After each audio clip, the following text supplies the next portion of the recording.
Friends, আজকে ভাইফোঁটা। তো আমি এবার ফ্রায়েড রাইস বানাবো। তো সেই জন্য আমি চালটাকে এখানে সেদ্ধ করে নিচ্ছি। ভাতটা হয়ে গেছে, এবার এটা এভাবে জলটা ঝরিয়ে তুলে নেব। ভাতটা এভাবে ঠান্ডা হতে দিয়েছি।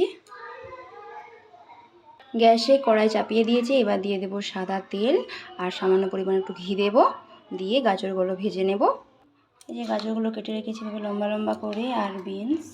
সাদা তেল দিয়েছি আর দেবো সামান্য পরিমাণ ঘি। গাজরগুলো প্রথমে ভেজে নিতে হবে, কারণ গাজরটা ভাজতে একটু টাইম লাগে। এভাবে একটা পাত্রে কাজু আর কিশমিশ ভিজিয়ে রেখেছি। গাজরগুলো ভাজা ভাজা হয়ে গেছে। এবার দিয়ে দেবো বিনস আর কড়াইশুঁটি। এই স্টেজে কাজু কিশমিশগুলোও দিয়ে দেব। এগুলো ভাজা ভাজা হয়ে গেছে, এবার এগুলো তুলে নেব।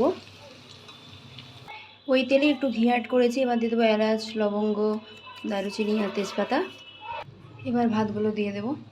এবারে দিয়ে দেবো চিনির গুঁড়ো, সামান্য পরিমাণ গোলমরিচের গুঁড়ো। এবারেতে ভেজে রাখা সবজিগুলো দিয়ে দেবো।